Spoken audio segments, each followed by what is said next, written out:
नमस्कार दोस्तों, मैं आपका मित्र विकास त्रिवेदी।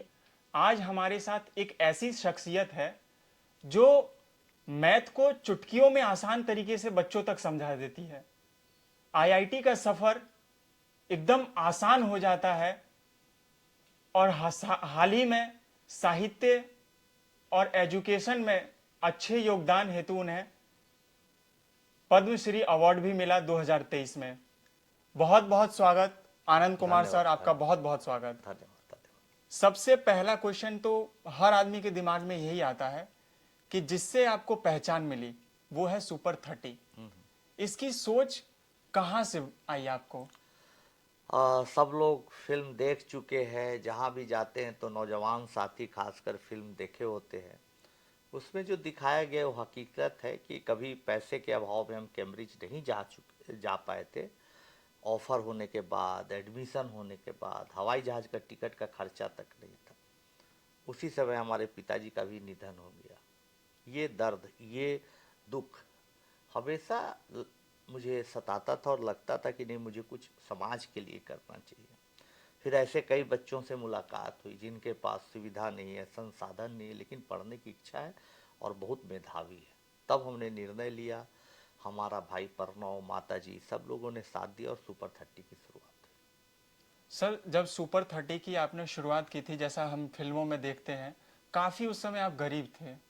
आज भी बहुत अमीर नहीं है। आज लेकिन मैं ऐसा आपको मानता हूं सर। ऐसा नहीं है। बहुत लोग, बहुत सारा, हमारे जगह पर बहुत सारे ऐसे लोग होते जो अपने कोचिंग का थोड़ा सा नाम होता है फ्रेंचाइजी का जाल बिछा देते हैं, तरह तरह का कोर्स बेचते हैं, उसी पे आने वाला था मैं भी। और बहुत सारा पैसा कमा लेते हैं। इसलिए ऐसा मत समझिएगा कि वो परिस्थिति अब वैसी नहीं है कि दाल रोटी की कमी है, कोई बड़ा अभाव है। सब कुछ अच्छा चल रहा है, 300 बच्चों का खाना, परिवार का रहन सहन ठीक ठाक हो जाता है।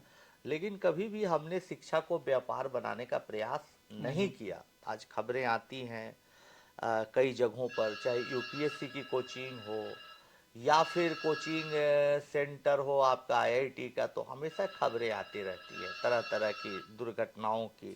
तो दोस्तों, ऐसा है कि लोग शिक्षा का व्यापार बना चुके हैं। कई ऐसी खबरें आती है, चाहे तो आईआईटी के कोचिंग में, चाहे तो यूपीएससी के कोचिंग में हादसे हो रहे हैं, कई बच्चे आत्महत्या का शिकार हो जा रहे हैं। तो ये गलत बात है। शिक्षा को कभी व्यवसाय नहीं बनाना चाहिए। आपके हिसाब से आज हमने देखा कुछ महीने पहले कोचिंग संस्थानों की क्या स्थिति थी। आपको एजुकेशन मिनिस्टर बना दिया गया। कोचिंग संस्थानों को आप क्या दिशा निर्देश देंगे और क्या आपकी रणनीति रहेगी जो इस तरह की घटनाएं आगे देखने को ना मिले? नहीं, देखिए, ऐसी पुनरावृत्ति तो नहीं होनी चाहिए। हमको मिनिस्टर भी बनना अभी नहीं है, नहीं हमारी एक इच्छा है। बट अगर हमको जिम्मेवारी दे दी गई या हमसे पूछा गया, राय ली गई, तो हम ये जी। बताएंगे कि भाई वहाँ फीस सुनिश्चित होना चाहिए, बच्चों को टेस्ट लेके एडमिट करना चाहिए। मान लो जो बच्चा में उस तरह की भूख भी नहीं है, उस तरह की मेधा भी नहीं है, हो सके बच्चा कोई अच्छा चित्रकार बनना चाहता हो, जबरदस्ती उसको आईआईटी की तैयारी करवाई जाती है। ऐसी घटनाएं नहीं होनी चाहिए। और प्रत्येक बच्चों पर एक ऑब्जर्वेशन टीम होनी चाहिए जो ऑब्जर्व करे कि उसका क्या प्रोग्रेस है, कहीं उदास तो नहीं है। ये तमाम चीज़ों के साथ साथ बच्चों से भी गवर्नमेंट के पास फीडबैक जाना चाहिए कि पढ़ाई कैसी हो रही है, सिलेबस अधूरा तो नहीं है, जो चीज़ें उसको समझ में नहीं आ रही उसके शिक्षक बता रहे हैं या नहीं। ये तमाम चीज़ों की जानकारी सरकार को लेते रहनी चाहिए। आपने कहा कि बच्चों पे एकदम एक टीम होनी चाहिए देखने के लिए। सबसे बड़ा तो यही होता है कि उनके पेरेंट्स जो है, 10th कर लिया बेटा, तेरे को तो आईआईटी से कम जाना ही नहीं है, तेरे को जेई करना ही करना है। उन पेरेंट्स को क्या कहना चाहेंगे आप? पेरेंट्स से तो हाथ जोड़कर निवेदन करना चाहेंगे, बार बार करते हैं कि देखिए भाई, अपने बच्चों पर अननेसेसरी जवाब, अपने बच्चों पर बिना मतलब का कोई दबाव ना। ना बनाए। बच्चा, आप पत्रकार बनना चाहते हैं, जबरदस्ती कोई आपको डॉक्टर बना रहा है, कोई इंजीनियर बना रहा है, तो बहुत दुर्भाग्य की बात है। इसलिए बच्चों की मेधा को समझे, उनका इंटरेस्ट को समझे, देखा देखी समझ मोहल्ला समाज गांव न करें। जो आपको उचित लगे, बच्चे से बातचीत करने के आधार पर, उनके स्कूल टीचर से बातचीत करने के आधार पर, तब मिलजुल कर निर्णय लें। उस पर दबाव बच्चों पर कभी ना बने। हमारे देश में बहुत कम ही ऐसे टीचर्स हैं जो बच्चों को आसान भाषा में समझा पाते हैं और बच्चे उनको कनेक्ट कर पाते हैं। क्या आप कहना चाहेंगे उन टीचरों को जो अभी इस कोशिश में लगे हैं कि मेरी बातों को, मेरा जो समझा रहा हूं मैं, वो बच्चों तक आसानी से पहुंच जाए? ऐसे कौन कौन से उन्हें स्टेप्स फॉलो करने चाहिए? बहुत सारे स्टेप्स हैं।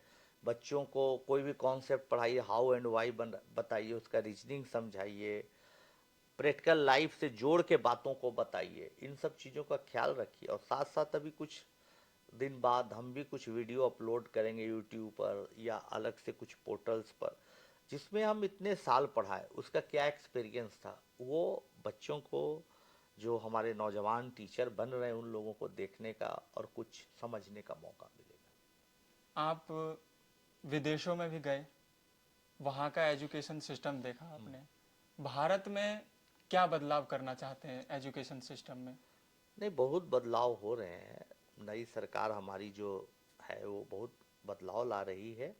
और न्यू एजुकेशन पॉलिसी है, नई शिक्षा नीति है, उसमें बहुत लिबर्टी दिया गया कि अगर आप हिस्ट्री पढ़ते पढ़ते चाहिए तो मैथ में शिफ्ट कर सकते हैं, मैथ पढ़ते पढ़ते ज्योग्राफी में शिफ्ट कर सकते हैं, रीजनल लैंग्वेजेज में चीज़ों को पढ़ सकते हैं। तो यहाँ भी धीरे धीरे बदलाव काफ़ी आ रहा है।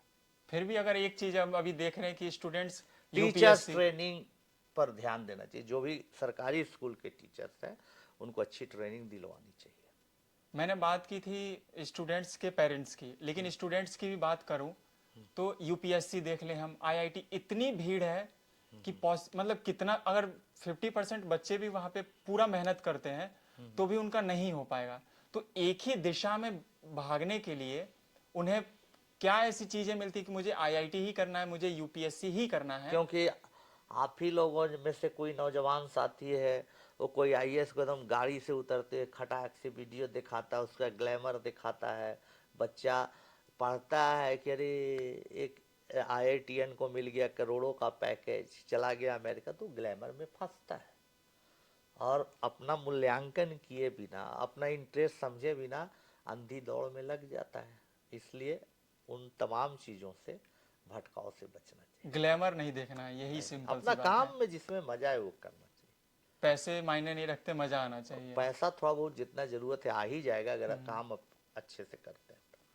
मेरा अंतिम सवाल यही है सर, बहुत सारे जो स्टूडेंट्स हैं, खास तौर में बिहार से तो मैं बिहार के लिए ही पूछता हाँ हूँ। हाँ, जरूर जरूर। बिहार के बच्चे कोटा जाते हैं बहुत ज़्यादा पढ़ने के लिए, खासतौर आईआईटी की तैयारी करने, और बिहार के टीचर्स भी कोटा ही जा रहे हैं पढ़ाने के लिए।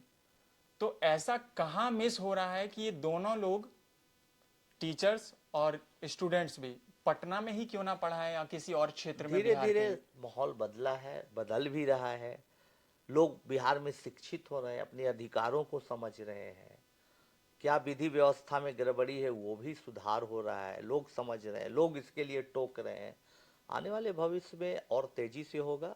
और आप नौजवान लोग अच्छे अच्छे वीडियो बनाएंगे, लोगों को जागरूक करेंगे, तो जरूर माहौल ऐसा आएगा कि आप हम लौट चले, जो बाहर हैं वो भी बिहार में आएंगे और अच्छा काम करेंगे। एक हमारी यूथ के लिए एक छोटा सा मैसेज, बस फिर हम आपसे विदा लेते हैं। देखिए, आजकल यूथ बहुत बड़े सपने देखते हैं और तुरंत निराश हो जाते हैं। इसलिए निराश होने की ज़रूरत नहीं है। मेहनत करते रहिए, धैर्य बनाए रखिए, सफलता जरूर मिलेगी। लोग कहते हैं कि बुझी हुई समा फिर से जल सकती है, भयंकर से भयंकर तूफान हो कश्ती निकल सकती है।